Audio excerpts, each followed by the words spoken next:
tey dafa président Macky Sall xam na lu tax muy demande dañu wàññi bor ñu effacé annulé la dette. parce que Sénégal tey dafa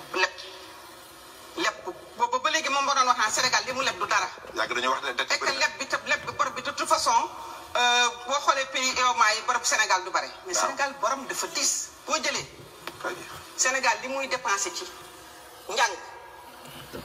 par an nga boole ko li muy dépensé ci wérgu yaram nga boole ci li muy dépensé ci ndox ñett yoon boo ko boolee li muy fay at mu ne ci bor bi mu ko ëpp. gis nga bu ñu defee budget service de la dette c'est-à-dire que li ngay fay ci bor bi service de la mooy intérêt yi principal du bor bi yëpp de mooy service de la dette rek c'est-à-dire que boo delloo tey nga ne bor bi ka dafa bare wàññi leen ma ko dañuy yokk échéance bi temps bi nga koy fay yokkutoo d'intérêt yi mu gën a yokku donc service de c'est-à-dire bor bi nga ñoom dañu am bor dette privée mooy bor bi ñu amel ay banque privée ak dette publique bi nga xam ne moom la ñu amel pays développés yi ay France ak ay Canada ak ay États-Unis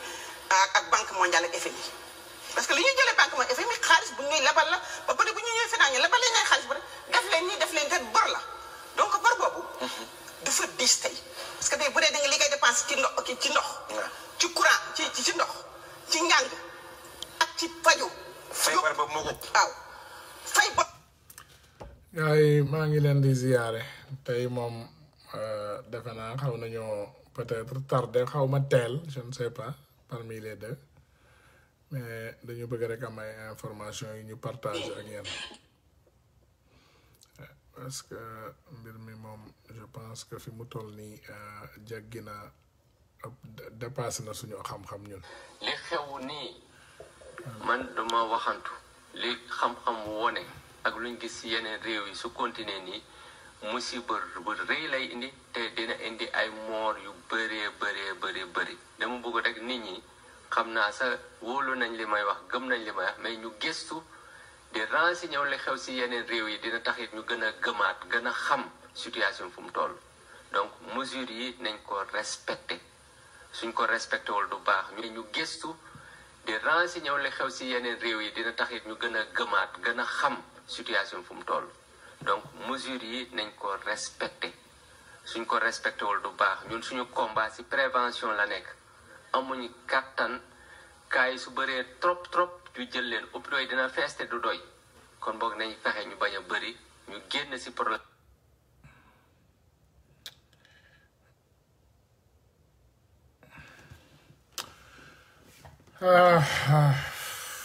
J'aime écouter ce mec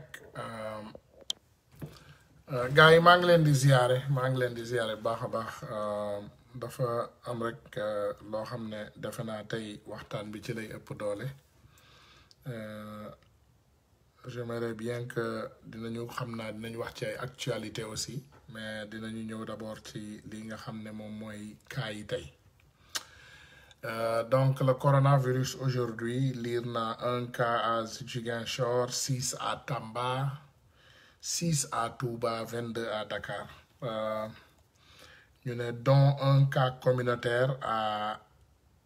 Ñaari defe naa Ñaari Tali wala n'est-ce pas donc dafa am rek loo xam ne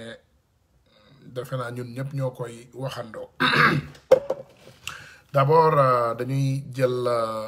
maanaam le peuple sénégalais témoin parce que defe naa bi ñu dalee ñëw fii di jooy ci affaire corona bi ba léegi ñëpp dégg nañ ko et je peux vous assurer que au mois de février en fin de mois de février l'Amérique avait 0 cas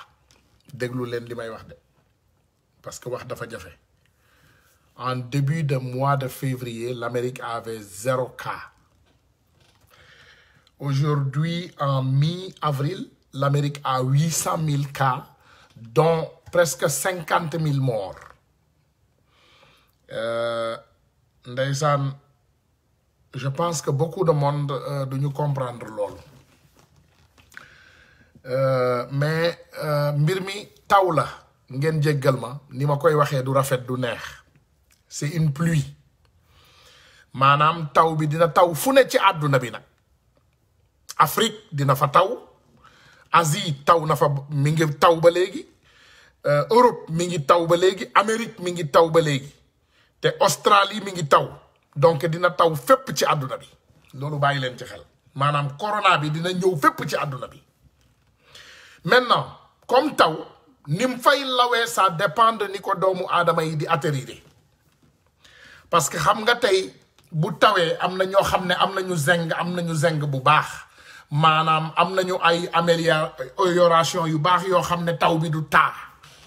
maanaam am nañu sewage li ñuy ne Amérique ñun sewage bu baax sewage système bu baax mooy système d'irrigation bu normal am na foo xam ne nag bu fa tawee day taa day indi problème xam ngeen ne Afrique saa bu tawee ñu taa ñun parce que amuñu système d'irrigation bu normal Afrique amuñu système de santé bu normal ci suba ba léegi maa ngi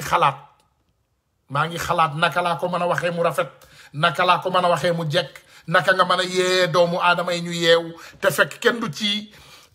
tiit ba gaañ boppam parce que am na ñoo xam ne aussi bu ñu tiitee mën nañoo gaañ seen bopp mais c'est pour vous rendre c'est pour ma delloosiwaat seen xel ne Amérique am na doole Amérique koñ boo jadd ñaar ñett nga fekk fa hôpital bu baax bu moderne koñ boo jadd bu ma sëqatoon fii ñaari yoon dem ci hôpital bi gën a moderne ci àdduna bi ñu xool ma Sénégal mënuloo tukki sax fukki dëkk yoo xam ne di nga fa fekk hôpital bu moderne defe naa maa ngi teg benn vidéo Pape Alé Niang démb vidéo bi sax su ma jegee waatoon dinaa ko tegaat parce que baax na ngeen bàyyi ci xel parce que defe naa vidéo bi mi ngi woon fii boo leen ma baalee dinaa ko xool ndax dinaa ko gis ni ma tegaatal leen ko parce que tout simplement du li muy wax moo ma intéressé lépp amin du kanamu sama frère bi moo ma intéressé mais vidéo bi lim ciy wax moo ma intéressé xaar leen ma xool ndax dinaa gisaat vidéo bi je ne sais pas su ma ko gisee peut-être mu sori ci sama vidéo yi waaw mën naa sori ci vidéo yi donc jéggal leen ma rek su ma ko gisee léegi dinaa leen ko tegal ngeen am loo leen ci comprendre peut-être ngeen wax ma yanit loo leen ci jàngat parce que vidéo bi man li ma ci dégg déjà ça me dérange mooy 8 ans de Macky Sall amul benn hôpital bu ñu inauguré 8 ans Macky Sall la def ci nguuru Sénégal Macky a fait 8 ans amul benn hôpital boo xam ne dañ ko cee inauguré ci juróom-ñetti at loolu nag comme ni ma leen ko waxee je m'en moque de lu nit ñi xalaat c'est vraiment pas pour ma toog fii tey di concentré wu ci Macky Sall mais c'est pour vous dire tout simplement qu'on a un grand problème devant nous on est en face une catastrophe vidéo bi laa leen di wutal de bu ma ko gisee rek ma tegal leen ko vidéo bi mi ngi woon fii ak man dama ko bëgg ngeen dégg ko rek fàttali la ce n'est rien de mal pour fàttali wante la rek pour ngeen xam ne vraiment nous ne sommes pas prêts voilà vidéo bi sama vidéo yee bari donc je m'excuse gars yi xam naa duma ci yegg nii mais dinaa ci ñëwaat dama bëgg ngeen déglu benn wax bu important boo xam ne Pape Alé Niang daf ko wax mu ne 8 ans président de la République Macky Sall inauguré wul benn centre benn hôpital inauguré wu ko il faut ngeen bàyyi xel ci loolu waxuma ko pour xas Macky Sall waaye dama koy wax pour ku yaakaar ne am nga foo jàppandu nga xam ne amuloo foo jafandu xam nga tey bëgguma leen décevoir bëgguma ñu toog fii di wax ay année ngeen di ñu déglu ngeen di taal seen télé di déglu ne gars yi vraiment ñëw nañu conseil yi ñuy jox baax na te vraiment conseillé wu ñu leen nekk maara deytaal yi coronavirus mi ngi Sénégal te dina indi dooleem dina leen won dooleem te ay doomu aadama yu bari mën nañ cee ñàkk seen bakkan parce que docteur bi wax na leen ko léegi nee na leen lenn rek la ñu am Sénégal prévention la ñu am maanaam Sénégal dañu bëgg fagaru balaa mbir mi di yegsi il faut ngeen comprendre ne guddi yi ñu nekk nii guddi yi ñu toll Macky Sall mënta daw mais bu mbir mi jaxasoo woon ba jaxasoo j'en suis sûr et certain que France dina ko recevoir mook famille am ñun amuñu ku ñuy recevoir tous les frontières sont fermées dans nos pays mënuñu dem fenn amuñu fu ñu laqatu amuñu ku ñuy jàppale amuñu ku ñuy jël si man mii di wax ak yéen nee naa leen bis bu ne bu ma jullee wala ma toog di xalaat ñaan rek la ñu man parce que feebar bi tey bu lawee Sénégal amuñu benn pexe buñ ci mën a def xam nga dafa am loo xam ne sénégalais yi war ngeen ci mën a bàyyi xel coronavirus bii bu lawee Sénégal dama bëgg boo leen amee jot ngeen dem seetaan Ecuador dem leen ngeen Google Ecuador ngeen tappe ngeen xool vidéo Ecuador. Ecuador c'est un pays exact comme le Sénégal en termes de climat ñun ñoo yem climat doomu aadama yi dañu doon dem ci mbedd mi la ñu daan wodd di faatu te billahi seen marché yi feesul ni yosu Sénégal yi tey Sénégal am na loo leen di dégg te doo leen ko jëlee au sérieux ay cas communautaire déglu leen ma de ay cas communautaire est-ce que xam ngeen loolu lu mu tekki mooy law na ci biir dëkk bi nit ñaa ngi koy wàllante cas communautaire dans la maanaam ci biir population bi waxuñu la cas importé nekkatul mbiru importé maanaam coronavirus moom dëkk bu mu nekk dañ ko faa importé ndax Chine la juddoo il faut ngeen comprendre loolu voilà l'erreur qu'on commet toujours Chine la coronavirus juddoo donc dëkk bu ko am ci àdduna bi xam leen ne c'est des cas yu ñu importé la mais premier ak deuxième ak cinquième rek la ñuy importé après loolu mbir mi am na taxawaay am na dëgër après loolu xam nga luy xew mooy day tas day law parce que ñi ko indi am na ñeneen ñu ñu wàll ñooñu tamit am na ñeneen ñu ñu wàll déglu leen ci calcul il suffit tout simplement ñaari nit am coronavirus Sénégal te jàppuñu leen wala xamuñu ñan lañu ñooñu mën nañ koo tas ci diiru benn weer mën nañ koo jox 1 million de personnes ci diiru benn weer dans un mois bu ñaari nit yu amee coronavirus lawee ci biir Sénégal mën nañ koo jox 1 million de personnes xam nga waxtaan comme liñ lañ koy waxee bëgguñu tiital kenn bëgguñu wax luy tiital kenn bëgguñu wax luy jaaxal kenn xam leen ne tubaab yi faale wuñ ñu tubaab yi tey taluñu leen seen bopp lañu tal Macky Sall masu leen tal ci boppam rek lay dox tey boo leen toogee Sénégal en 2020 amuñu ñaari hôpital yoo xam ne tey acceptable nañu hôpital Fann kañ ngeen ko daan dégg hôpital Fann depuis temps colon hôpital Fann mi ngi fi ba léegi depuis temps colon laa leen wax hôpital Fann mi ngi fi ba léegi le Dantec man fa laa juddoo et j'ai 47 ans donc fais ton calcul il faut doomu sénégalais yi ngeen yeewu doomu sénégalais yi jar nañu yeewu ñu bàyyi xel masiba naaru laay bii nga xam ne moom moo jëm ci Sénégal amuñu benn matuwaay boo xam ne mën nañ koo dajale tey dama dem seetaan ñu jàpp ay doomu aadama yu takkul ay masque ñu ne dañ leen di yóbbu xaw ma prison ci biir oto bi ci boppam la ñuy wàllante corona ci biir oto police bi ci boppam fii xam nga kaso yi nu mu demee Amérique am na benn dëkk bu ma fi dégg démb il y avait 136 cas qui ont été découverts dans la prison 136 cas 136 cases ci benn kaso rek 136 ci benn kaso benn prison dañu dugg rek fekk biir prison bi 136 cas la am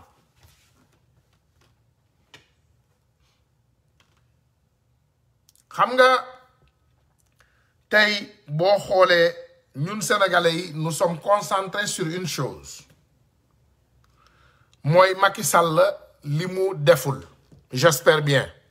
ak li ñu yaakaar ne moom lay def mais nañu jël sénégalais yi témoin prenons les sénégalais témoins Macky Sall woo nañ ko fi ñu ne ko centre Abdou Diouf mu jël ko soppi ko li nga xam ne moom mooy ay hôpital temporaire parce que xam nga Amérique ma wax leen déjà dafa am beneen kéemaan boo xam ne war ngeen ko yëg bi feebar bi commencé ñëw ñoom ay statistiques la ñuy liggéeyee booba amul 100 personnes yu ko am 10 mbir mi tëb rek nekk 150 ou 200 300 xam nga lu ñu def automatiquement dañu jël Central Park bi mag bi ngeen di dégg ci àddina sax dañ fa def ay hôpitaux temporaires Central Park bi ngeen di dégg de Javits Center fi ñuy defee seen auto show yi immeuble bu mag a mag boobu nga xam ne Hillary Clinton bi muy def bi muy xaar yaakaar ne moo gagné woon présidence munu koo feesal centre boobu dañ ko jël soppi ko hôpital jël ay bateau hôpitaux indil ñu ko ci biir dëkk bi costé ko ci suñu géej gi pour lan lii yëpp pour prévention préparer ñun suñu président de la république amul juróomi hôpital yoo xam ne tey ci Sénégal aménagé na ko il n'a rien aménagé au contraire mi ngi gën a xool yoon bu mu luubalee ndax corona bi dina ko fi bàyyi moom ci boppam ndax alal bi muy sàcc ndax moom ci boppam dina ko fekkee ba mën koo lekk mi ngi travailler ci ay contrat mi ngi travailler ci ay njuuj njaaj mi ngi travailler ci ay accord doomu sénégalais yépp da tekki tekkaaral ku nekk toog sa kër bu ñu waxee bu suba jotee ñépp daw wutali marché ku nekk wuti loo lekk d'accord je suis d'accord mais ku bëgg nga dee boo yaakaaree ne kooku moo lay aar ci nga bañ a dee da ngay nax sa bopp boo leen yaakaaree ne yëfumaa tey yi ñuy def ci marché yi ak ci place publique yi président de la république lañ koy def dañuy nax suñu bopp ku faatu yow rek yaa ñàkk ku faatu doomu aadama bu génn àddina tu seras le seul perdant yow dong yaay ñàkk ak sa njaboot Macky Sall du ci woddal benn rongoñ il faut doomu sénégalais yi ngeen xam ko jël leen exemple si juróom yi njëkk dem dara defu ñun ay doomu aadama yi di rot ci bitim réew comme mbóot le président de la république a attribué si je me trompe pas $2000 en Amérique matul sax genn wàllu njëgu bàmmeel il faut ngeen xam ko $2000 par corps matul sax genn wàllu njëgu bàmmeel genn wàllu njëgu bàmmeel sax du ko joxe ci yow donc ku ci ñàkk sa bakkan na nga xam ne yow dong yaa ñàkk xam nga mbir dina toll foo xam ne ku nekk da ngay sauver sa bopp sénégalais bu nekk tey mentalité bi nga war a am mooy nga fagaru pour sauver sa bopp sauver sa njaboot sénégalais bu ne loolu nga war a njëkk a am comme priorité bu boobaa nag boo bëggee dimbali sa dëkkandoo boo ko bëggee jàppale nga dem jàppale ko mais priorité sénégalais bu nekk tey li mu war a njëkk doon mooy te sauver la vie à toi-même boo leen duggee avion instruction yi ñu leen di jox bu fekkee yéen a ngi koy bàyyi xel buñ lay jox instruction oxygène bi dañ la ne en cas de problème bu ñu wàccee masque oxygène yi nga sol sa bos ba pare ba yow nga nekk en sécurité nga soog a jàppale ñeneen ñi nekk sa wet loolu mooy coronavirus bi tey balaa ngay mën a aar nit da ngay aar sa bopp ba pare balaa ngay mën a naqarlu li keneen def xoolal sa bopp ba pare dégg naa Sénégal ba léegi ay nit a ngi football ay Sénégal ba léegi dégg naa ay nit a ngi dem plage ay nit a ngi football ay nit a ngi dajaloo ay nit a ngi dajaloo ci ay place publique ba léegi Sénégal suñu woykat yi moom dégg naa léegi ñépp soirée la ñuy tëgg seen kër ñu ne dañuy bëggal xolu sénégalais yi julli leen jéggalu yàlla moo gën dee leen woote ay ndaje julli dee leen julli di jéggalu yàlla yàlla dafa mer yàlla bu mer kenn du ko tëggal musique ndax yàlla bëggul musique dafa araam même ci christianisme je ne parle pas seulement de l'islam même chrétien yu normal xam nañ ne musique du lu dagan ndax lépp loo xam ne day encourager moya bi yàlla daganul donc tey sénégalais yaa ngi jooy pour ñu ubbil leen jàkk yi ñu julli d'accord parfois c'est impossible de le faire ndax bu ñu jëlul matuwaay yi war bu ñu ubbee jàkk yi catastrophe dina am war nañoo jël ay matuwaay d'accord war nañoo ut ay masque war nañoo ubbi jàkk yi vraiment ne nit ñi may leen seen bopp distance mën na nekk c'est très possible yàlla du toroxal ku koy jaam déedéet li ñu mën a jële ci jàkk yi jàmm rek lañ ci mën a jële ndax Chine bi seen président bi jommee li mu njëkk def mooy dafa dugg ci këru diine yépp muy jàkk di église ak feneen fi mu war a dugg yépp dugg na fa mu ne pour ñu ñaan donc je pense que ñun bu ñu yàlla mayee capacité kilifa diine yu mag yi yépp ñuy tudd te ñu juddoo suñu dëkk ñu nekk suñu waa dëkk j'en suis sûr et certain que ñaan moo war a doon suñu priorité tey ak jéggalu yàlla tey ay jullit dañu war a fanaana ñaan di fanaana zikkar di fanaana ñaan di fanaana jéggalu yàlla ñun loolu moo ñu war tey loolu moo ñu war président de la République s'il était vraiment intelligent s'il était vraiment intelligent il allait au moins supplier kilifa diine yépp ne leen dajaleen imam kilifa diine ak képp koo mën a doon mu ne leen ñaanal leen ñu yàlla parce que yàlla bu mer ay ñaan rek a ko mën a wàcce yéen nee ngeen doomu aadama bu faatoo liñ koy defal mu njariñ ko mooy lan ay ñaan bu taw amul lu ñuy njëkk def mooy lan dañuy génn dem ñaani dem julli ñaani yàlla mu taw bu jafe-jafe bu nekk amee bu éclipse amee naaj bi ak weer bi bu ñu dajee li ñuy njëkk def mooy dañuy ñaan bu doomu aadama feebaree jafe-jafe boo am ci àdduna bi da ngay ñaan il faut ñu am ñaari affaire yu ñu waroon mën a jaawale rek yu ñu warul mën a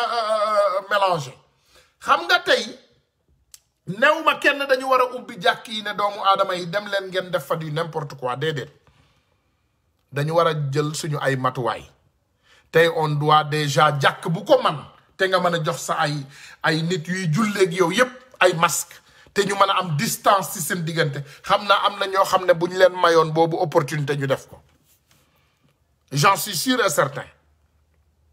tey nga ñëw Sénégal en 2020 du hôpital bu normal du tali bu normal bu lay yóbbu ci hôpital yu baaxul yi du dëkk bu normal maanaam du couvre-feu bu normal parce que li am Sénégal nañ ko tuddee buñ ko tuddee couvre-feu nañ ko tuddee catastrophe du couvre-feu mais mes amis doomu aadama buy ñibbi déjà ñu ne la 8 heures na la fekk sa kër d'accord 8 heures bu la fekkul sa kër sax ban heure nga yaakaar ne moo lay fekk sa kër 10 heures sa kër la lay fekk bépp kër borom kër bu normal 10 heures ba 11 heures sa kër la lay fekk 11 heures du soir sa kër la lay fekk bu nu mu guddi 11 heures du soir sa kër la lay fekk donc tey asalaamaaleykum waaw dama nekk ci live bi de dafa am loo bëgg loo ma kii waaw voilà merci donc tey comme ni ma leen koy waxee lu mu guddi woon doomu aadama 10 heures sa kër la lay fekk sa kër la lay fekk lu mu guddi n'est-ce pas wala 11 heures sa kër la lay fekk loolu bu la fekkee sa kër ñu ne la 7 heures du matin man ngaa génne exactement wax leen ma lan mooy li nga xam ne moom la ñu tuddee couvre-feu parce que moi je suis chez moi en ce moment je suis confiné hein te c'est volontaire mën naa génn dem fu ma neex mën naa taal sama oto dem fu ma neex ci Amérique peut-être du ma jéggi frontière mais mën naa dem New York mën naa dem New Jersey mën naa dem je peux partir là où je veux tout de suite en ce moment kenn forcé wu ma kenn wañaarul sama loxo kenn jàpp ma ci biir kër mais xam nga lan moo tax du ma génn parce que dama am njaboot bu yaakaar ci man dama am njaboot ju ndaw bëggumaa dem ci biti jële fa feebar bi indil leen ko wala ma génn ci biti dara dal ma man sax ba vraiment ñoom ñu ñàkk ma vraiment ñu war a am seen support système muy man ñu ñàkk ko te fekk ci sama irresponsabilité bopp la bokk c'est important que doomu sénégalais yi ngeen bàyyi loolu xel le temps ñuy xalaat Macky Sall ce gars-là c'est un voleur ce gars-là il s'en fout de vous kii sàcc la ma sa xam dinaa leen tegal affaire am Sénélec dinaa leen tegal ay scandalu Macky Sall mais amul benn ñun soxlawuma attestation tu peux sortir avec non soxlawuma benn attestation pour génn sama kër je n'ai pas besoin d'attestation pour sortir de chez moi soxlawuma benn genre attestation pour génn sama kër mën naa dem fu ma neex saa yu ma neexee soxlawuma benn attestation ñun suñu confinement c'est volontaire c'est pas obligatoire c'est volontaire complètement volontaire kii ngeen di gis kii faalewul Sénégal si vous suivez les scandales de Macky Sall di ngeen xam ne kii faalewul Sénégal doomu aadama foo dem ci àdduna bi y a des traîtres qui sont nés foo dem nag ci àdduna bi y a des traîtres qui sont nés boo nekkoon ci pays bu normal Macky Sall is going to be tried for treason haute trahison boo nekkoon ci pays bu normal si tu étais dans un pays normal suñu président de la République non seulement dañ koy folli mais day dem prison pour haute trahison parce que lii ba léegi weddiwuñ ko ku gis plainte bi danga ma ko wax lii ce grand scandale de BP ku gis plainte bi nag ma ko wax ku gis plainte bi s'il vous plaît envoyez-le moi ku gis plainte bi nga xam ne moom la Aliou Sall def contre BBC wala Macky Sall def ko contre BBC wala Frank Timis def ko contre BBC ku ko gis nag ma ko wax xam ngeen lu tax gisu leen plainte parce que c'est des vérités am na yeneen masiba yu gën a garaaw yi yeneen scandale déglu leen fii ngeen baal ma déglu leen te c'est important scandale bii ma leen di woon c'est même plus grave que ça c'est de la même validité déglu leen lii te lu gën a garaaw j'ai décrété Akilee dafa nekkoon ci benn cabinet d'audit bu tudd performance management truc maçon kooku ñëw Senelec na ko auditel ma won ma les points forts et les points faibles ak les pertes yi nga xam ne dama koy am kooku audit ba pare mujj nekk audit ba pare nag ba xam mbootu Senelec roccee ko ci cabinet bi créer structure. Ah bon? Si en fait créer structure nekk conseil spécial du DG. mooy délit d'initié. délit d'initié oui c'est incroyable. mooy premier délit d'initié bi ci nekk. moo tax xanaa démb maa ngi koy wax ma ne leen du ma topp bi tey ba mu sës si miir bi damay fëkk miir bi ànd ak moom. voilà je nee naa ko du ma ko topp ba mu sës si miir bi de parce que démb lañ den réunion mooy wax révision man luñ fi réviser luñ ciy réviser da ngeen di réviser un contrat boo xam ne de 183 milliards. non attendez on est où là 183 milliards y a pas d'appel à concurrence y a pas dara nga jox statut bu am 1 milliard kii ba pare nag li ñu gëm loolu nag taxaw nañu non filiale yu Senelec la may gëstu ba gëstu dëkk de prise de participation la Senelec def jafe à hauteur de 34%. yow sa ba pare réunion bi ñu ne Akilee moom moo assigné Senelec pour mu ñëw exécuter marché bi ma ne ko yow sama filiale man dina nga ma assigné man may maison mère kana ba ñu toog waaw dina ma assigné man may dem man mi nekk maison mère si non nee naa bi tey fii insulte nee naa bi tey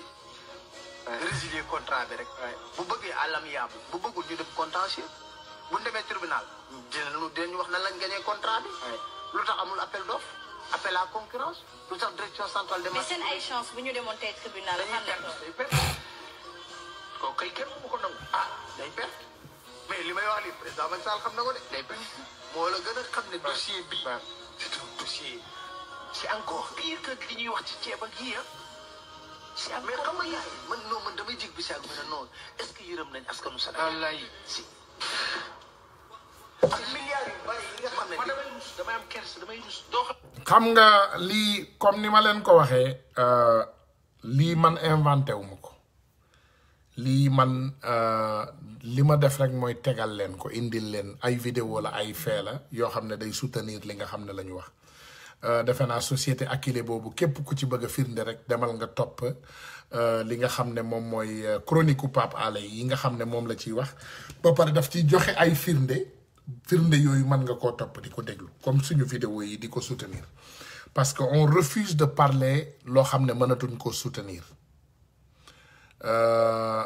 il faut que sénégalais yi ngeen am compréhension boo xam ne da ngeen koy def ci liggéeyu Sénégal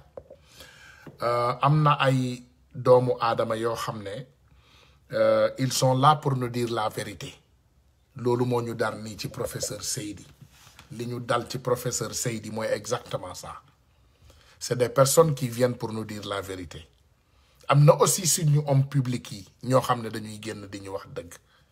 mais c'est important que doomu sénégalais yi ñu jël suñu ay responsabilités nañu jël ay mesures yu prudentes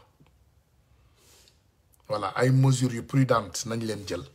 parce que il faut ñu comprendre ne bu la njiit xam nga dama leen di jox benn kàddu bu tuuti par exemple tey ci Amérique dafa am benn conspiracy buy daw ci biir Amérique ñu ne il paraît que dañuy débrancher noir yi ak màgget yi voilà di bàyyi jeune tubaab yi ñu dund xam nga ñun ñi nga xam ne ñu ngi ànd ak suñu sago lu ñu diglante mooy nañu bañ a nekk ci biti pour feebar bi bañ ñoo wàll comme ça duñu dem sax hôpital pour commencer Sénégal noonu ngeen ko war a xalaatee bu leen xalaat ne docteur Seydi mën na koo faj wala professeur diw mën na faj wala docteur kii mën na koo faj wala corona mën nañ koo faj Sénégal d'accord corona mën nañ ko prévoir mën nañ ko faj Sénégal bu fekkee dépassé wul déjà cas bi ñu jàpp ko ci teel bi wala aussi mu doon situation boo xam ne bariwu leen parce que barki Dembo Ndiaye corona ou pas corona on a vu un frère qui est décédé à Ziguinchor qui est mort sur la route parce que dafa dem hôpital xooluñu ko joxuñu ko benn mesure de dimbaliwuñu ko ci benn côté mu génn hôpital bi mu faatu ci buntu hôpital bi loolu barki Dembo Ndiaye la xew doomu sénégalais di ci teg seen bët donc boo leen yaakaaree ne rek corona mën nañ koo faj 1000 sénégalais bu ñu amee corona xam leen ne 500 yi dinañu ñàkk seen bakkan parce que ñun amuñu mesure amuñu ay hôpitaux yoo xam ne mën nañu accommoder sax 1000 personnes tey mënuñu sax accommoder 1000 personnes li ngeen di dégg faj nañu wér nañu nangam mooy dañ leen jàpp ci bees dañu gis feebar yi ci bees ñu jàpp leen biñ leen jàppee tamit docteur yi def seen kattantulaay kattan parce que xam ne amuñu situation boo xam ne mën nañ koo fajee ay doomu aadama yu bari gis nga Sénégal tey bu amee 700 000 cas de corona 500 000 yi yëpp 650 000 yi yëpp dañuy faatu 600 déglu leen ma de xam nga Amérique bu amee 700 000 cas peut-être 40 000 personnes ñoo ciy dee xam nga lu tax parce que am nañu ay hôpitaux yu doy am nañu ay lalu hôpital yu doy nit ñi di faatu ngeen di dégg Amérique yëpp ci kaw lalu hôpital la ñu faatu la plupart des temps ñi faatu ci kër c'est presque 300 rek laa dégg ñoo faatu seen biir kër yi 300 personnes donc 40 000 personnes yi yëpp ci lalu hôpitaux yi la ñu faatu ci hôpital yi la ñu faatu maanaam faatu fekk ñu branché leen machine ñu am fajukaay bu mat écoutez là donc ce qui veut dire que saa bu 40 000 faatoo Amérique 60 000 la ñu sauvé Amérique saa bu 40 000 faatoo ils ont sauvé 70 000 donc disons qu'Amérique il y a 800 000 cas 800 000 je vais vérifier pour vous dire les cas normaux number of voilà ma jox leen number of coronavirus cases in the United States voilà ma jox leen cas ok je vais vous donner statistique.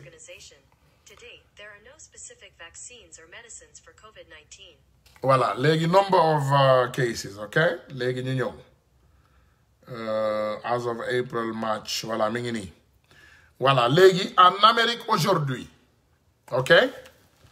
il y a 810 276 mi ngi nii 810 276 léegi les cas guéris 73 923 yéen a ngi koy gis donc les cas de décès 44 324 mi ngi nii les cas d'Amérique cas yi nga xam ne moom moo am Amérique tey mi ngi nii donc statistique bi lii yal nañu yàlla musal yal nañu yàlla musal yal nañu yàlla aar yàlla bu feebar bi law fi mu nekk yal na peut-être doomu sénégalais yi teel a yeewu na doomu sénégalais yi teel a yeewu vraiment ñu soutenir seen bopp ñun ci suñu bopp ñu aar suñu bopp d'abord parce que man en tant que père de famille xam naa ne je suis mal placé pour joxe yenn conseils yi ndax wax dëgg yàlla ku manqué wul ndox waroo wax nit nooy def boo maree ku manqué wul lekk waroo wax nit nooy def boo xiifee donc ça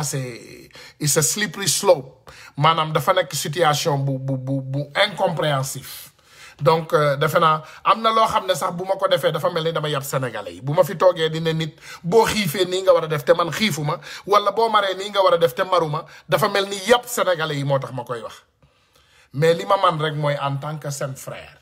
ma ñaan leen ma ne leen feebar bi day law day walle te dafa gaaw a walle te feebar bi boo ko xoolee maanaam ñun defuñu sax test massif Sénégal bu ñu testé ñaari téeméer wala ñetti téeméeri nit ca la ñuy yem te bu ñu testé loolu nombre yi moo lay tiital te moi j'en suis sûr et certain que aujourd'hui ça c'est mes propres sama xalaatu bopp la ngeen baal ma j'en suis sûr et certain que tey am na ay nit ñoo xam ne ñu ngi faatu Sénégal kenn xamul sax ndax coronavirus moo leen rey dañoo faatu rek ñu jël comme ni ñuy def jàpp dem suuli duñu xalaat ñaari yoon pour ñun dee bi c'est une cause naturelle déedéet peut-être coronavirus moo leen rey. Il y a peut-être 10 000 personnes qui sont contaminées au Sénégal mënuñu koo xam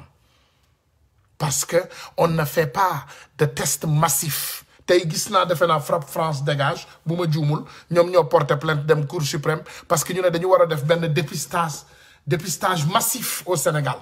maanaam dañu war a tester de nombreuses personnes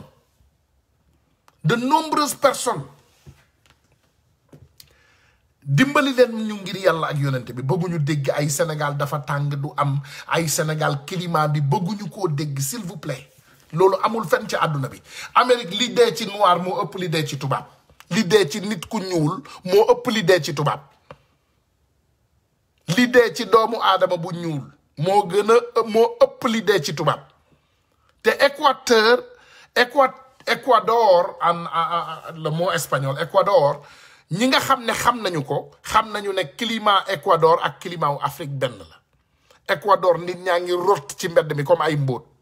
xam nga lan moo ñu sauvé tuuti Sénégal tey lan moo ñu sauvé tuuti dañu dëgër on est résilient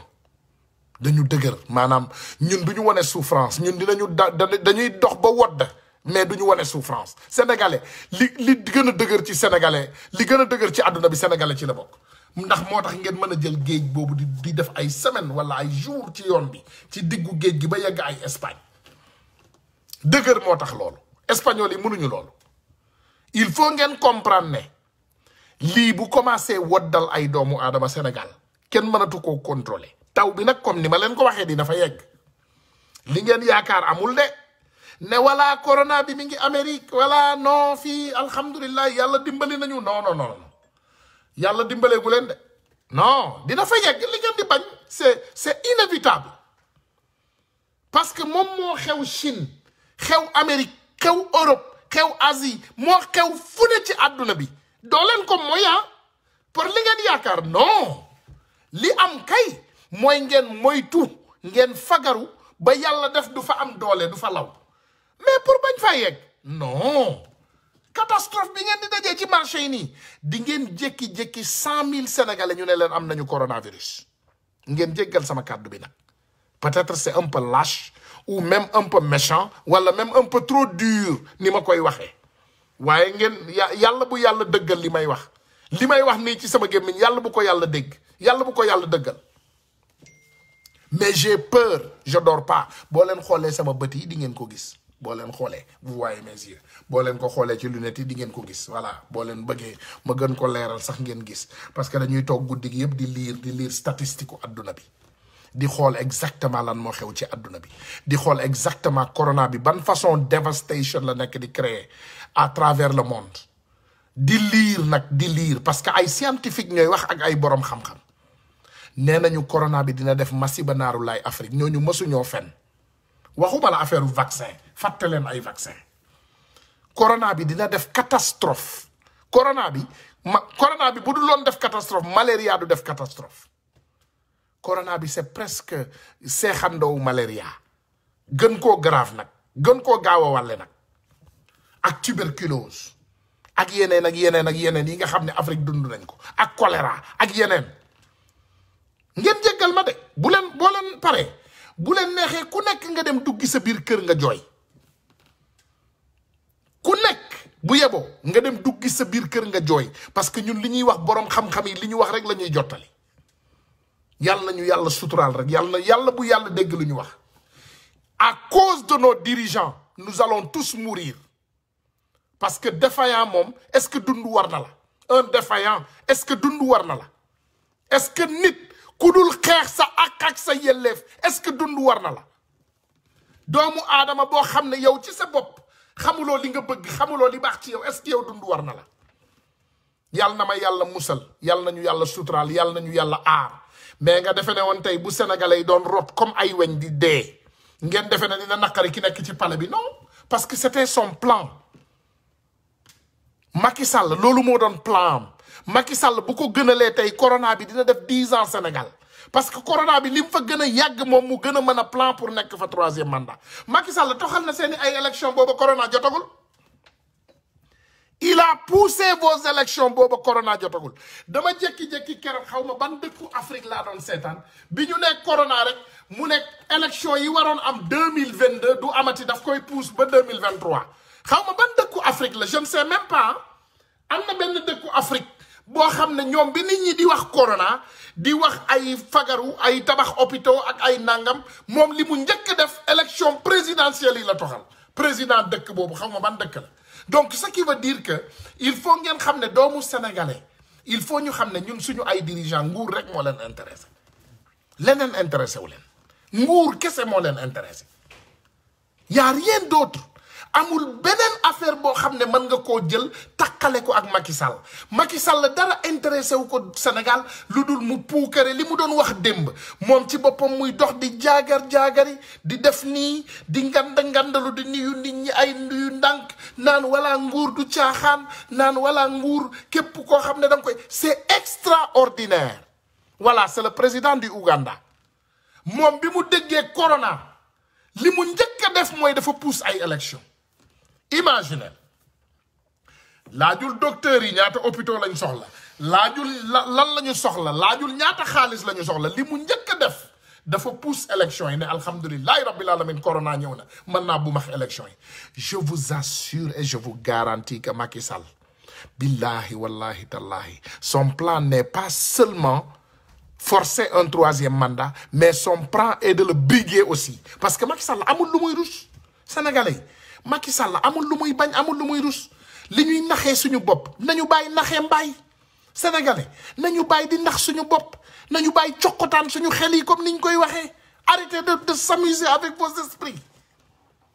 yéen ku leen yeewoon xaaju guddi ne leen Macky Sall du def troisième mandat di ngeen ko gëm mais Macky Sall bu deful troisième mandat lu muy def il va faire un troisième même un quatrième mandat Macky Sall son plan c'est de faire 5 mandats Macky Sall talu leen lijjantiwul lu doomu sénégalais di wax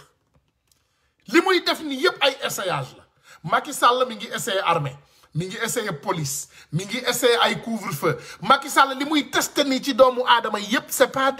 pas pour vous sauver du corona kañ ngeen di yeewu dund mi muy joxe nii jàpp ko ci seen bakkan yi di ko wasar-wasare yaa ngi nooyi wasar-wasar yaa ngi lekk wasar-wasar yaa ngi xoole wasar-wasar yaa ngi raxasu Macky Sall faalewu leen Macky Sall bi muy joxe exemple raxasu dafa dugg ci douche bi gën a yanj ci Sénégal Macky Sall douche bi mu dugg douche bi gën a yanj ci Sénégal la ci douche yi gën a avancé ci Sénégal mu taal robinet bi ndànk jël saabu bu luxe bi toqal ci loxoom am na villageois yoo xam ne boo leen wanee loolu xam nga lu ñuy yaakaar na ngay def noonu waxuma la raxasu de ñoom pour ñoom da ngay diw ñun fàttaleku ngeen bi ñu nekkee xale am na ci ñoo xam ne ci ñun dañuy jékki-jékki rek buñ la joxee saabu bidon yooyu da ngay juum yaakaar ne diw yaram la nga diwoo Macky Sall ngeen yaakaar ne noonu la doon noonu la doon wonee sénégalais yi li ñu war a def nit ku juddu ci baadoolo màgg ci baadoolo xam ni baadoolo di dundee muy won ay pauvre exemple mu dem ci lavabo bi gën a luxe ci àdduna bi mu tooyal ay loxoom ndànk jël saabu pic def ci loxo yi ne nii ngay raxasoo mu won nit ñi doomu aadama yi ni ñuy raxasoo Macky Sall laaj leen ko kañ la commencé raxasu lavabo laaj leen ko kañ la commencé gis douche bu luxe noonu laaj leen ko laaj leen Macky Sall kañ la commencé gis luxury bu mel noonu Sénégal y a des réalités am na ay doomu aadama yoo xam ne amuñu ndox mu set bu naan billahi ndox mi buñ ko jàppee dañ koy ñeemantu ci biir kër gi pour mu yéex a jeex du ñëpp sax ñooy sangu tellement que y a un problème d'eau ngeen yaakaar ne Macky Sall faale nañu Macky Sall lan la inauguré loo xam ne du intérêt tubaab wax leen ñu ko s'il vous plaît bi mu ñëwee nguur gi ak léegi bi ñu falee Macky Sall Sénégal ak léegi s'il vous plaît limal leen ñu mbir yi nga xam ne du yoo xam ne pour intérêt boppam la limal leen ñu ko s'il vous plaît c'est une catastrophe les Sénégalais il est moment qu'on se sauve parce que amuñu leader bu ñuy sauver gis nga en ce moment li ñu soxla woon mooy créer armée mercenaire la ñu waroon créer pour def face à Macky Sall fi mu toll nii bu àdduna bi changé wuloon luwaay coup d'état la ñu war a préparer pour ce président mafia parce que Macky Sall n'est pas là pour les Sénégalais.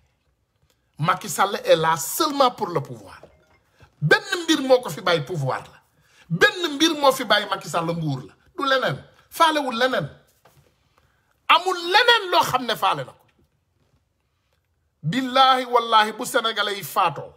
Bu Macky Sall faate ay Sénégalais. Dem ba bammel yi jeex ci biir dëkk bi tak. Macky Sall exactement li tubaab yi di def ni Europe lay def dina commencer lakk yaramu Sénégalais yi moom ci boppam parce que dina dem ba moom ci boppam déjà dina leen ne suuf amatul pour ma suul leen wala mu sànni Sénégalais yi ci biir géej gi jëni di leen lekk man maa leen wax lii Macky Sall il est capable de tout boo leen xamoon lâcheté bu nekk ci Macky Sall vous allez comprendre boo leen xamee mbon boo leen xamoon coxor gi nekk ci Macky Sall boo leen xamoon mbon ak coxor bi nekk ci Macky Sall ak xol bu dëgër les Sénégalais di ngeen jël seen ay responsabilité boo leen gisee ñun nanguwu ñoo bàyyi je vous dis que nous on mange bien chez nous am na yoo xam ne dama koy rusa sax def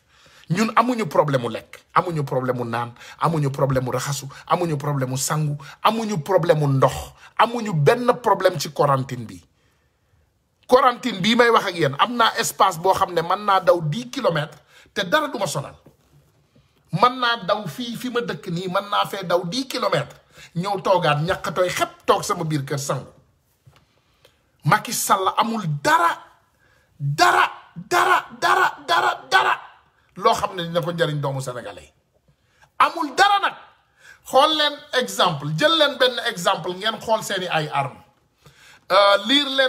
leen commentaires yi bul ko effacer de baal ma lire leen commentaires yi y a une dame qui s'appelle Charlotte Sall regardez il faut lire son commentaire lire leen commentaire Charlotte Sall lire leen commentaire am ñun ay doomu sénégalais lañ ñun ban intérêt la ñu am pour ñu duul ban intérêt dites-nous exactement ban intérêt la ñu am pour saaga ban intérêt la ñu am pour saaga xool leen rek xool leen li mi ngi saaga nit ñi mi ngi je comprends pas man mënuma comprendre je comprends pas parfois tu parles doo comprendre xool leen lire leen il faut lire y a Charlotte Sall il faut lire ce qu'elle écrit lire leen li muy jàng li muy bind nous on est dans un pays où nos parents ont faim nos enfants ont faim nos cousins ont faim nos femmes ont faim nos sœurs ont faim nos hommes ont faim Charlotte Sall bi mu duggsee xamul li nit ñi di wax sax xamul sax li doomu aadama yi di wax li mu njëkk jël xool leen li muy def continuez à lire ses commentaires man maa ko effacé wul man maa ko bloqué wul lisez xool leen Charlotte Sall ngeen xam ne ndeysaan l'arme voici l'arme qu'elle a moom benn arme la ñu am ñu jox leen ay koppar ñu saaga nit ñi ndey donc c'est tout et regardez Charlotte Sall voilà lii moo leen di won ne ñun liñ leen di wax dafa dëggu c'est ça le Sénégal liñ leen di wax moo dëggu ce qu'on vous dit c'est des vérités lire leen il faut lire non elle n'est personne c'est tout simplement une personne qui a le nom Sall comme la famille Sall as long as we know peut-être mën na nekk sax cousin wala cousine je ne sais pas léegi moom ndeysaan bi pexeem yépp jeexee ñu xam ne du dara loo xam ne dañ ko defal Sénégal mu yëkkati ay saaga fi mu gën a ñaaw mu ne xaar leen ma saaga ma saaga sénégalais yi xam nga kii kenn du ne dafa am nit ku ko tooñ wala nit ku ko wax wala nit ku ko def c'est tout simplement une personne qui a décidé d'insulter toute une communauté pour rien du tout xool leen regardez il faut regarder xoolal leen seen bopp xam nga dafa am loo xam ne wallahi bu nekkee ci dëkk il faut ay doomu aadama ñoo ko mën a dindil seen bopp moi j'ai pris la décision de ne plus insulter man maa jëlal sama bopp décision boobu kenn digaluma ko ay doomu aadama wax nañu ay doomu aadama def nañu benn nit rek laa amal problème ci àdduna man benn doomu aadama laa amal problème une seule personne la amal problème léegi xool leen regardez on a des personnes vraiment qui ne comprennent rien dans la vie ñun li ñu comprendre mooy yàgg nañ ñoo nax yàgg nax suñu ay maam yàgg nax suñu ay doom yàgg nax suñu ay jigéen yàgg nax suñu ay yaay te on refuse d'être trompé maanaam kenn dootuñu nax ci àddina on refuse ñun dañu bañ les Sénégalais disent non les Sénégalais vont faire face à ça les Sénégalais wallahi on va faire face à vous il faut ngeen comprendre ne wax naa leen ko waxaat naa defaat naa nee naa Sénégalais il faut ngeen xam ne on a un problème chez nous on a un grand problème chez nous problème bi ñu am dañu am ñaari société dañu am société bu honnête boo xam ne xamuñu lu dul dem daani seen doole indi ñëw dundal seen njaboot ñu am société bu malhonnête boo xam ne xamuñu lu dul def ñaawteef te société bu malhonnête bi kan moo ko jiitu suñu président de la république moo ko jiitu président de la république du Sénégal moo ko jiitu c'est le président de la république du Sénégal moo jiitu société nit ñi def ñaawteef léegi bu ñu waxee ngeen xool bi ñu demee ba jaaxle ba xamatuñu foo xam ne fa la ñuy yóbbu seeni argument ñu ne xale yi dañuy saaga gis nañu ne léegi saagaatuñu ñu ne xale yi dañuy saaga sëriñ si gis nañu ne loolu tamit du dëgg léegi exactement xool leen ngeen xool ban mooy nekk seen stratégie bu bees bi ñu yoxee ñun suñu président de la république bi ñu ko voté les 1000 milliards lan moo xew junniy milliards la ñu jox Macky Sall les 2 ou 3 premières choses qu'il a fait c'est rempli de scandales du affaire u ceeb bi def na ci scandale du affaire u transport def na ci scandale man maa leen garantiral naa leen lii et je le dis aux Sénégalais barki Dembo Ndiaye biñ fi yeewoo ñu ne Sénégalais yi dañu war a takk masque mais pourquoi pas que Macky Sall la xam ne moom dëkkam ci dëkku pauvre la nekk moom lu tax mënul xam ne dëkkam dafa nekk ci pauvreté comment que Macky Sall mënul xam ne réewam dafa nekk ci ndóol Macky Sall lan moo tax mënul xam ne dëkkam dafa nekk ci ndóol Macky Sall lan moo tax mënul xam ne dëkkam dafa nekk ci ndóol lan moo tax Macky Sall mënul xam ne dëkkam dafa nekk ci ndóol lan moo tax Macky Sall mënul xam loolu et j'espère bien que xam na ko aussi j'espère très bien que Macky Sall xam na ne dëkkam dafa nekk ci ndóol j'espère bien que xam na ko parce que tey Sénégal biñ fa diglee masque est-ce que xam ngeen ne ñi am masque ci Sénégal matul 10% des Sénégalais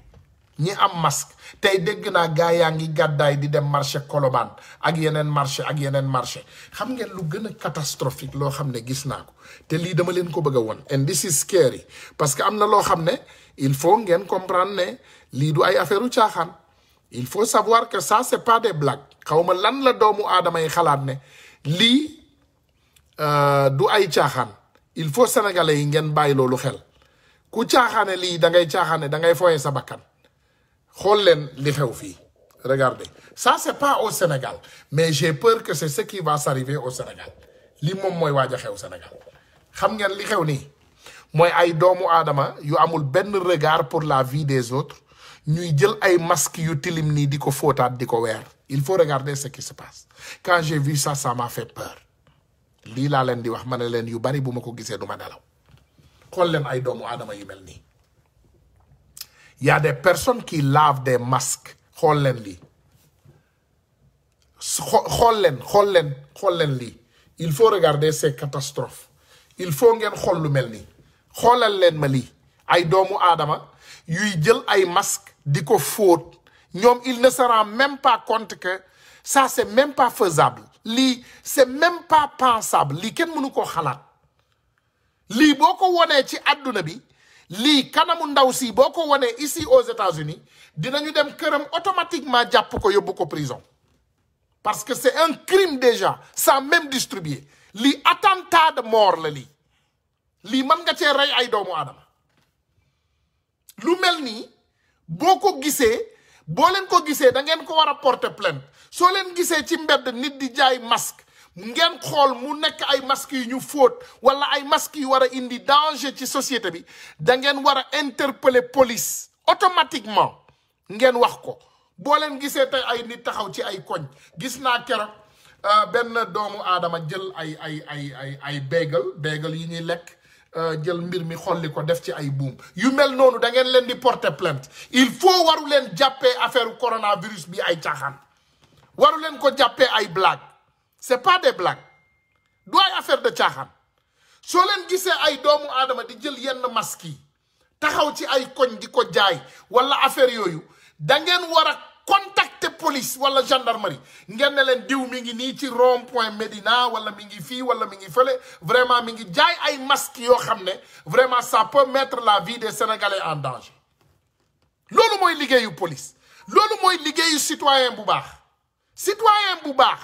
boo gisee koo xam ne day mettre ça en danger ton peuple da nga war a résister da nga war a dem police nga porter ko plainte wala nga dem gendarmerie c'est ça la réalité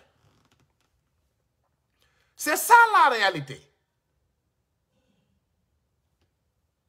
ñun li ñu am importance ñun li am importance ci ñun mu am importance ci doomu sénégalais yépp mooy sénégalais yépp dund sénégalais yépp nekk ci jàmm ñun loolu moo ñu intéressé le reste ne nous intéresse pas le reste ne nous intéresse pas tey ci suba maa ngi seetaan benn vidéo il y a une dame qui montrait comment faire ni ñuy defaree ay masque je salue tout ça je salue parce que tey ñëpp amuñu xam nga Sénégal nekk na réew mu doy waar moo xam ne defe naa ñu bari ci ñun comprendre ñu ko mais notre problème c'est pas le peuple c'est les dirigeants Afrique nos problèmes ce n'est pas le peuple ce n'est pas le peuple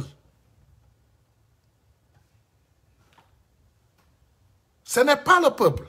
ñun suñu problème c'est pas le peuple sénégalais c'est nos dirigeants qui sont le problème ñun xam nañu suñu problème fi mu nekk boo yoree nag ay dirigeants yoo xam ne bëgguñu la ay dirigeants yoo xam ne vraiment respecté wuñu la je pense que la première chose c'est de prendre tes responsabilités à toi-même et de te sauver d'abord yow sauver sa bopp d'abord jeudi inchallah jeudi bii di ñëw dinañu invité suñu frère Pape Alé Niang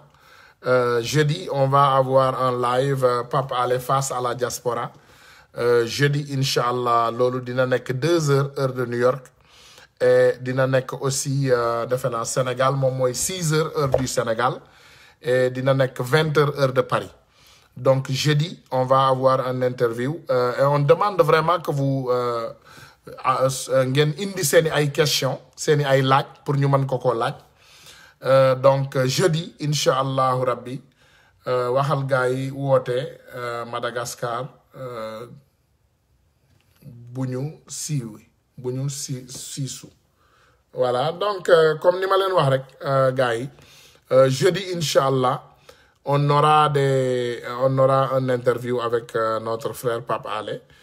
vraiment bëgg nañu mu def face à la diaspora et bëgg nañu yéen ñëpp ku nekk nga indi sa ay question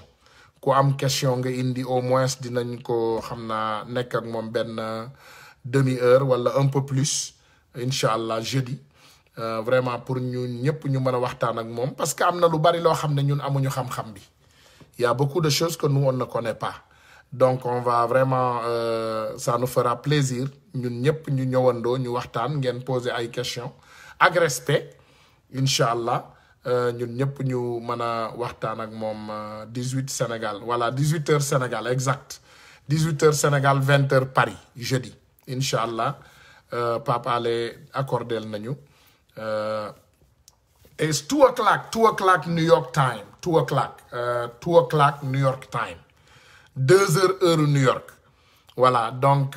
mu nekk 18 heures heure Sénégal mu nekk 20h heure Paris voilà donc ñaan nañ ko voilà Akhenaton aussi dinañ ko jël Akhenaton après Pape Alé dinañu jël Akhenaton incha allah te après loolu aussi comme ni ma leen ko waxee am na ay borom xam-xam yu baax yoo xam ne vraiment dinañu ñëw waxtaan ak ñoom ci weeru koor bi parce que suñu waxtaan weeru koor bi dina xaw a wute tuuti parce que dinañu jéem ba vraiment duñu yéegal xol yi te dinañu informé wu ba léegi parce que am nañu ay nit yoo xam ne vraiment ils sont très am nañu xam-xam bu bari ci histoire u Sénégal ak histoire u l'islam ak yeneen ak yeneen ak yeneen yoo xam ne dinañ ñu ci dimbali wax ñu aussi lu bari loo xam ne mën nañ ko dimbale suñu bopp aussi ci Sénégal merci donc vraiment merci ci live am na solo waaw donc vraiment ñëw leen rek jeudi nombreux vraiment ñun ñëpp ak respect ñu mën koo laaj ay question ñu mën a waxtaan ak moom dinañ ci jële xam-xam bu dul dara parce que comme ni ma leen ko waxee rek am na lu bari lu nekk Sénégal loo xam ne ñun ci suñu bopp bëgg nañ cee am xam-xam donc ma am rek leneen loo xam ne maa ngi leen koy tegal fii Sénégalais yi dee leen bàyyi xel comme ni ma ko waxee je pense que xel du doy am na loo xam ne mën nga koo teg 100 fois du doy am na loo xam ne mën nga ko wax 100 fois du doy et je pense que le Sénégal on est dans un moment critique dans notre histoire voilà ñu ngi dans un moment critique dans notre histoire voilà tey encore rek ma ñëwaat jox leen nombre bi nee nañu y a 1 cas à Ziguinchor 6 à Tamba 6 à Touba et 22 à Dakar donc ana yeneen dëkk yi pour vous dire que comme ni ma leen ko waxee rek c'est catastrophique ce qui se passe chez nous c'est catastrophique ce qui se passe chez nous c'est catastrophique li xew suñu dëkk c'est catastrophique li xew suñu dëkk c'est catastrophique maa ngi leen di tegal vidéo soxna Yacine président Yacine Fall dama leen ko bëgg a tegal vraiment ma bëgg rek ngeen déglu peut-être ñun ñëpp ñu am luñ ci jàngal. Sénégal tey dafa président Macky Sall xam na lu tax muy demande ñu wàññi bor ñu effacé annuler la dette. parce que Sénégal tey dafa leb boobu ba léegi moom moo doon wax naan Sénégal li mu leb du dara. yàgg dañoo wax ne dette que leb bi bor bi de toute façon boo xoolee pays EOMA yi bor bu Sénégal du bare. mais Sénégal borom dafa diis. boo jëlee. Sénégal li muy dépensé ci njàng par an nga boole ko li muy dépensé ci wérgu yaram. nga boole ci li muy dépensé ci ndox ñett yooyu boo ko boolee li muy fay at mu ne ci bor bi mu ko ëpp. gis nga bu ñu defee budget service de la dette c'est-à-dire que li ngay fay ci bor bi service de la mooy intérêt yi plus principal du bor bi yëpp de mooy service de la dette rek c'est-à-dire que boo delloo tey nga ne bor bi kat dafa bare wàññi leen ma ko. dañuy yokk échéance bi temps bi nga koy fay yokk taux d'intérêt yi mu gën a yokku donc service de c'est-à-dire bor bi nga ñun dañu am bor dette privée mooy bor bi ñu amel ay banques. ay banques privées ak dette publique bi nga xam ne moom la ñu amel pays développés yi ay France ak ay Canada ak ay États-Unis ak banque mondiale ak FMI. parce que li ñuy jëlee banque mooy FMI xaalis bu ñuy lebal la ba pare bu ñu ñëwee finance ñu lebal leen xaalis bu rek def leen te bor la donc bor boobu. dafa diis tey parce que tey bu dee da nga li ngay dépense ci ndox ci courant ci ndox ci njàng ak ci faju. fay bor boobu moo ko ëpp. waaw fay bor boobu moo ko ëpp. doy na waar. kon loolu dafa diis benn ñaareel ba bu président nee nañu annuler dette bi gis nga annulation de la dette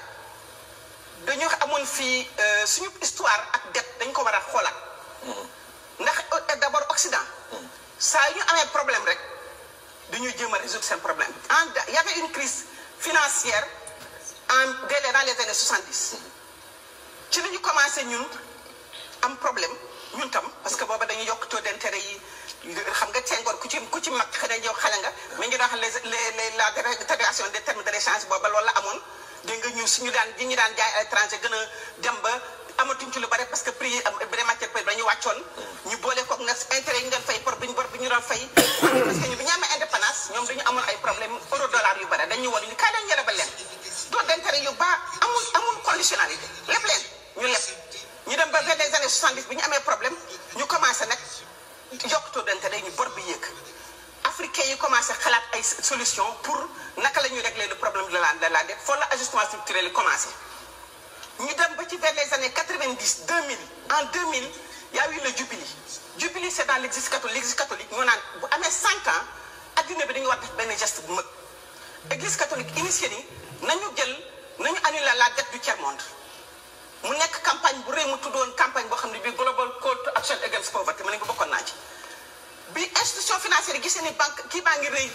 organisation civile société civile mondiale yu bëri dañu ci bokk ak église catholique ñu daal di taxaw ni ñu trouvé benn solution bu gaaw ñu ne léegi dañu indi benn programme bu tudd HIPIC initiative mooy programme PPTE pays pauvre très endetté mooy dëkk boo xam ne bi da nga ndóol te bare bor ñu tànn leen ñu doon ñaar fukki dëkk ak juróom-benn ci àddina bi Sénégal ci la bokkoon ñu ni dëkk yi dañ leen di jël xool ñoom naka la ñu leen di wàññile seen annuler seen bor mais dafa am processus annuler bor bi dafa ànd ak ay conditions benn bi mooy da nga fekk da nga yor sa bor bu diis bu mënatoo ko fay c'est-à-dire sa éducation sa santé ak yooyu bor bi ëpp na ko deuxième condition bi moo di ni yow da ngay engagé woon di nga continuer fay yeneen bor yi troisième condition mooy da ngay dem ak FMI nga toog ak moom mu leen da ngay def ay réforme yi lan la privatisation gën a def ajustement structurel c'est-à-dire ubbiwaat say frontières permettre le secteur privé international ñëw sa dëkk compétir secteur privé ko maye au champ ñoom si ñi ci des ñi ñëw toog duñu fay impôt lu ñu gagné yóbbu bitim réew duñu fay ñu naan taux de croissance ak yokku fekk ñoom ñoo ko lekk bu coronavirus fi ñëwee duñu contribuer et cetera donc nga def loolu ñu créé loolu donc annulation de la dette dafay ànd ak conditionnalité yu 10 gis nga tey maa ngi wax ak Sénégalais yi gis nga crise bi di ñëw États-Unis Amérique ñi ngi jëm ci dépression boo xam ne bi 1929 lañ ko amoon mooy la crise Amérique bi ñu gënoon am ci l'histoire moderne moo doon après la première guerre mais la crise de 1929 ku jàng économie jàng nga ko nit ñi dañ ñaan jaay ci mbedd yi xale yu jigéen ñi di jaay pom ci mbedd mi duñu am sax ku ko jënd nit ñi dañu sonnoon chômage bu rëy Amérique ñu ngi ci jëm économie si bind dañ ko te gis nga Occident saa ñu amee problème rek man bi ma déggee Macron ñi nangu naa analyser rek dama tiit dama ne lan moo nekk si ginnaaw. waaw bu ñu ne nangu nañu annulation de la dette dañ lay annuler mais gis nga crise bi bu amee Europe France Italie États-Unis xam nga lu ñuy def. fii la ñuy régler seen problème fii la ñuy ñëwee réserver seen taux de chômage indi seen ay gars ñu ñëw liggéey fii ñu fay leen fii la ñuy indi seen i entreprise mu nekk le plus grand marché ñu ñëw di fi jënd ay affaire di ko fi jaayee di jënd ñu di ñu jaay dégg nga donc fii la ñuy ñëwee. fii la ñu indee toutes les questions militaires comme la présence de la France au Mali qui ne règle rien parce que ñu ngi nii le premier opposant du Mali jàpp nañ ko te français yaa nga fa donc annulation de la dette dañu war ko saytu annulation de la dette pour lan pour ñëwaat encore di defaat des dépenses de prestige comme terre bi nga xam ne ça a coûté 800 milliards mën na ci taxawal ñetti hôpitaux de premier rang 800 milliards bu noonu tax ba sénégalais loo def test ñu yóbbu ko France mu am 3 semaines pour résultat bi génnaat nga toog di xaar diggante bi mën nga ci dee kon dañu war a seetaat affaire u bor bi ñu saytu ko ñu indi ay nit yu xam affaire u endettement ñu waxtaan ko ba bés bu ñu dee discuter annulation de la dette ñu wax ne fu xaalis bi di dem waaw pour nga jeexal foofu yan condition lañ koy dama lay laaj pour nga jeexal foofu parce que le président Macky Sall toujours si génnam day wax naan bokk maag ñi doon leb pour def ay festival man toujours sama bor dafa am fu ñu koy dugal foo xam ne c'est le TER a coûté 800 milliards dawagul ba tey mi ngi ni toog di mbëkk suuf 800 milliards yooyu bu ñu ko réglé woon ci en santé tey jii bu corona ñëwee dañu ci def dañ naan mën nañu fat suñu bopp ndax ñun 15 millions rek lañu vraiment merci foofu moom économiste bi moo wax moo tax ñu déglu la religieusement te vraiment li nga wax am na solo président Moustapha Diakhaté xam nga Baba nos rapports avec la France dama ci bëggoon dolli benn rek baal ma ba léegi may nañ ci bëggoon dolli rek mooy ni leneen li nga xam ne lii dafa am solo tey mooy ni affaire franc CFA bi ndax ñun dañu nekk dans la zone CFA waaw zone CFA boobu dañu ne réew yi ci bokk seen réserve c'est-à-dire li nga am ci sa alal da nga koy xaaj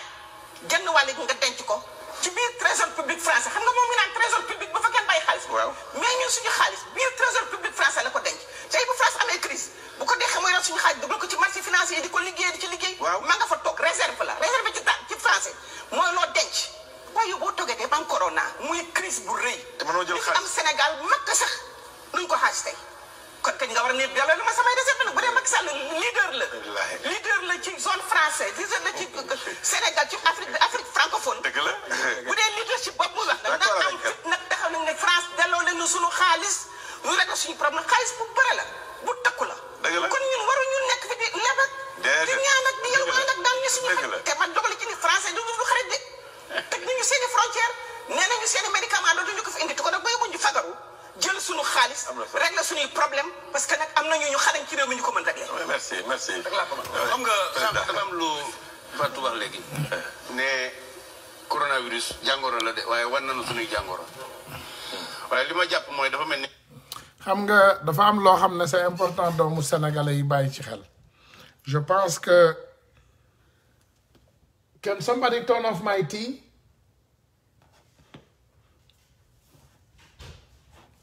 Did it dry off or something? Can you turn it off? Yeah. It dried off? No. Okay, turn it off. Thank you. xam nga coronavirus bi dafa am loo xam ne daf ko yee ci ñun dafa am loo xam ne daf ñu ko won daf ñu won suñu incompétence su président yi won ñu aussi vraiment suñu passivité we very passif maanaam sénégalais on est très passif maanaam dañu patient on est très patient te yenn saay patience dafa grave xam nga tey ñun bi ñuy xeex bi ñu commencé xeex bi disons 3 ans passés bu ñu tàngaloon arrière Macky Sall ba mu tàng ba xaalis bi mu dugal ci terre bi mu sàkkal ko pexe ak suñu xaalis yi mu indi nii yëpp mu commencé tabax ay hôpitaux tey Sénégal dina nekk ci position boo xam ne du ma ne on a combattu le coronavirus ndax dëkk yu mel ni Amérique ak seen hôpitaux yi gën a avancé sax combattre ñu coronavirus mais au moins on aurait une sécurité dinañu am benn sécurité maanaam suñu xel dina dal xam nga tey sénégalais bu tiit ci Sénégal li lay gën a tiital mooy vraiment yow boo feebaree ban hôpital sax lañ lay yóbbu d'abord pour commencer waxuma la faj de faj moom it's a long shot xanaa ku nekk ñu ne la tëddal sa kër sa kaw lal ñu ñëw jox la ay comprimé nga won loolu rek nga ci mën a def mais tu te rends compte catastrophe bii waaj a ñëw Sénégal est-ce que vous rendez compte léegi jël leen exemple benn président bu baax voilà prenez exemple sur un bon président ah ngeen déglu lii vraiment bi ma ko déggee I was moved wallahi bi ma ko déggee sama xol dafa sedd dama seetaan lii sama xol sedd guy ma ne ndeysaan y a toujours des patriotes en Afrique seetaan leen lii ah xool seetaan leen lii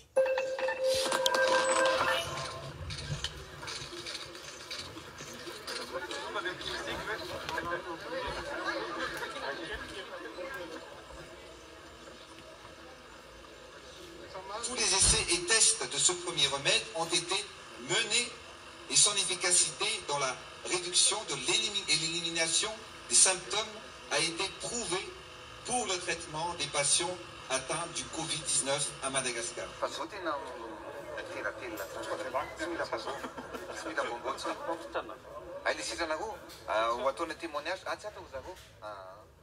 Le Covid organique sera utilisé en prophylaxie, c'est-à-dire au préventif, mais des observations cliniques ont montré une tendance à son efficacité au curatif. D'autres études cliniques sont en cours actuellement.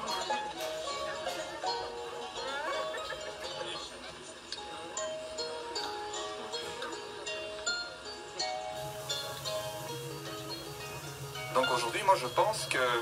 je suis convaincu, je suis persuadé que en fait l'histoire nous prouvera, mais aujourd'hui il y a déjà 2 cas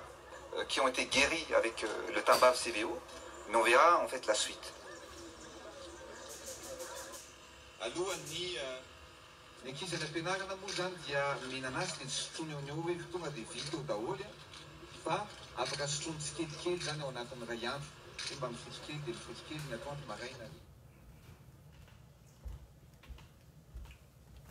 gars yi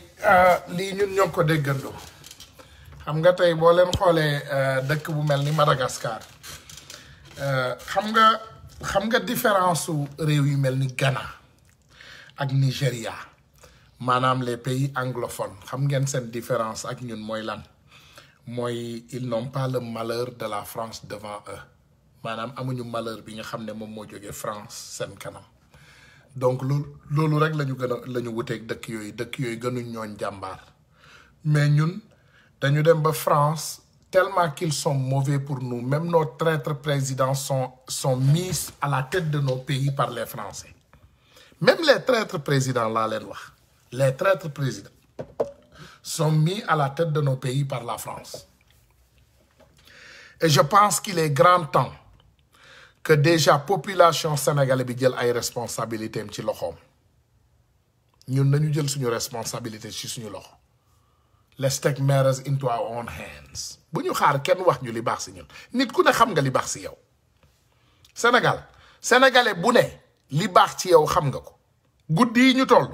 kenn du la wax li baax si yow yow yaa ko gën a xam ñëpp li baax si yow yaa ko gën a xam ñëpp. Akhenaton mënuma ko jël tey xam naa bu subaa incha allah parce que tey comme ni ma leen koy promettre rek damay bëgg a vraiment du ma bëgg a selfish parce que live bi bu guddee ba ëpp am na ay doomu aadama yoo xam ne amuñu crédit pour mën koo maintenir parce que am na suñu mbokk yu nekk Sénégal yu nekk ay ak ci difficulté nit nag bu ko dimbali ba lor ko wax ko li nga xam ne moo gën ci moom mais aussi nga bàyyi xel ne boo yàggee ba ëpp aussi mën nga koo lor donc loolu moo tax rek xam naa tey moom dañ koy yemale fii rek. Incha allahu rabbi ba suba bu ñu ñëwee rek ñu continuer waxtaan bi te comme ni ma leen ko waxee jeudi c'est vraiment un rendez-vous à ne pas rater ce sera Pape Alé face à la diaspora du face à Pape Alé mais le contraire ah moom tur bi nag parce que na leer c'est face à Pape Alé Niang moom tur bi voilà. Where's your cup of tea? Well, anyway, yeah, we're making tea, so you're more than welcome to have some, inshallah. Donc, l'important, rek, moi, comme nous l'avons dit, ce sera Pape Alé face à la diaspora. Donc, mon tourbi. Donc, nous avons touram rek, Pape Alé face à la diaspora. Donc, vraiment, lolu moy li nga xamné mom lañu bëgg inshallah invité ko pour mu waxtaan ak wa diaspora Amérique du Nord. France ak ñeneen ñi yëpp aussi incha allahu rabbi donc bëgg nañu ngeen fekkee ko bu soobee yàlla donc it's going to be Thursday mais jeudi incha allah jeudi heure bi day nekk vraiment 2 heures heure Amérique mu doon 6 heures heure Sénégal mu doon 20 heures heure Paris jeudi incha allah. Donc ba pare chronique Pape Alé bi mi ngi waaj a ñëw léegi nii man ngeen dem seetaan ko dakarmatin.com 8h30 heure Sénégal la donc dans 1 heure de temps non dans quelques minutes hein dans 11 minutes man ngeen dem dakarmatin.com ngeen seetaan ko foofu ci chronique Pape Alé donc dina nekk dakarmatin.com donc gars yi ñu ngi leen di remercier di gën a ñaxtu patriotes yi rek ñu bàyyi xel nekk dañu nekk ci benn combat. Et ce combat ne sera pas facile, comme nous l'avons fait toujours. Nous allons perdre 99 fois bala ñuy am benn victoire. Te benn victoire boobu mooy li nga xam ne ñun ñëpp moom la ñu doon ñaan yàlla mooy jële fi Macky Sall ak jàmm ak salaam. Parce que xalaat ne man ngaa defar Sénégal avec l'existence de Macky Sall, c'est l'erreur la plus catastrophique. Mooy xalaat bi gën a bon bi doomu aadama di xalaat. Sénégal mënuñu koo defar ak Macky Sall. Sénégal mënuñu koo defar mu jub ak Macky Sall loolu c'est pas à négocier du lu ñuy xalaat du lu ñuy négocier du lu ñuy doxantoo c'est important rek ñu xam ne que vraiment Sénégal kenn mënu koo defar ak Macky Sall loolu bàyyi leen ci xel vraiment on vous remercie yéen ñëpp incha allah ñu jox leen rendez-vous xam naa rek y a une possibilité ñu ñëw suba sur Instagram. Voilà, il y a une possibilité parce que si kanam tuuti rek inshallah dinañu nekk aussi ci Instagram pour ñu nekk Amérique du Nord ñu am yoo xam ne dañ koy waxtaanee parce que dañu bëgg message bi aussi dem mondial pour njiitu monde bi xam ne que vraiment nos présidents sont incapables ñu xam ne dimbaliwuñu taxawuñu seen waa réew donc bu Pape Alé pare rek inshallah dinañ leen dugal bu soobee yàlla pour ci Instagram bi donc ñi fi bëgg a dugg rek mën nañoo dugg. Inch'Allah. Voilà. Donc, ñi bëgg seetaan aussi, comme niñ leen koy waxee rek def leen ko ak prudence, du affaire ñàkk démocratie, mais duñu may kenn rek mu dugg fi pour ñàkk fi teggin wala wax fi keneen lu ñaaw. Donc, tu avais fait un live dans une chaîne radio longtemps. Elle existe toujours. Je ne me rappelle pas. Donc, nga jéggal ma xawma ki wax ni Chamating Sow, je pense. On est Macky dina fi jóge de non inshallah dina fi jóge gars yi merci pardon voilà nos frères à Dakhla Voilà, nos frères à Dakhla, il faut savoir qu'ils sont toujours sur place. Ngeen jéggal ma rek amatuma temps parce que j'avais déjà prévu de sortir. Mais Inch'Allah, suba même bu ma duggul, même bu fekkee aw ma jot bu bari dinaa ñëw dugg pour yan rek Inch'Allah rabbi. Suba même bu ma amul jot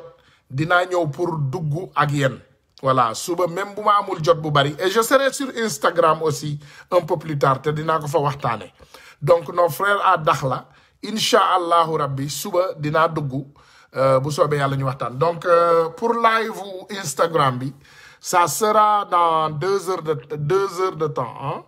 1h30 de temps. Non, 2h30 de temps muy 7h heure Amérique. Donc xam naa ñi noctambule rek ñoo koy mën a seetaan parce que il faut booba ñu xaar ba ñoom Pape Are pare ak yeneen gars yi live bu soobee yàlla ñu ñëw Instagram parce que comme ni ñu leen ko waxee rek dañu bëgg a defar plateforme boobu pour en cas parce que gis ngeen chaque jour Facebook changer ay règlement chaque jour parce que Facebook avant mënoon nga dugal ñaari nit mais léegi mënatoo ko donc Facebook toujours day changer ay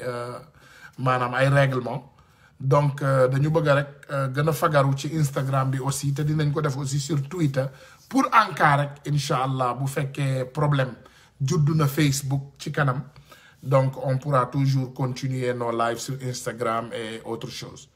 On n'a pas Instagram waaw ñi amul moom mënu leen koo enjoy mais ñi am moom mën ngeen ñëw at Ouz for Real. Ouz for Real c'est OUZ. Voilà, notre sœur, elle l'avait fait tout à l'heure. Voilà, maa ngi nii di ko épingler. Voilà, Ouz for Real, c'est OUZ 4, numéro 4, réel. OK, Ouz for Real. Voilà, gars yi, merci encore. Ma may leen 7 minutes yoo xam ne di ngeen ko noyyee rek pour ñëw dakarmatin.com avec notre frère Pape Ale qui sera en live tout à l'heure. Merci encore et passez une bonne nuit. S'il vous plaît, prenez soin de vous. Surtout encore nos amis et nos frères au Sénégal. Ku am mbokk Sénégal s'il vous plaît yee leen ko ku am mbokk Sénégal s'il vous plaît wax leen ak moom ku am mbokk Sénégal s'il vous plaît il faut les avertir et les réveiller s'il vous plaît réveillez nos frères et sœurs au Sénégal. Masque yi comme niñ leen ko waxee ku ko amul président de la République dafa war a jël ay matuwaayam alal bi ngeen sàcc ni yëpp war ngeen cee mën a lijjanti ay masque jox ko doomu sénégalais yi mënuloo nekk ci réew mu pauvre mu mel ni Sénégal nga ne yow da nga leen di dimbali nga ne wala da ngay réglementé te mu leer na ne li ngay réglementé ñoom amuñu ko pour mën koo utiliser tey boo forcé suñu parents yi ci ay masque suñu frères ak sœurs yi ci ay masque defe naa c'est un droit chez vous vraiment ngeen mën a jël masque yooyu jox leen ko parce que bu ñu amul masque bi mënuñu koo jëfandikoo voilà merci à tout le monde.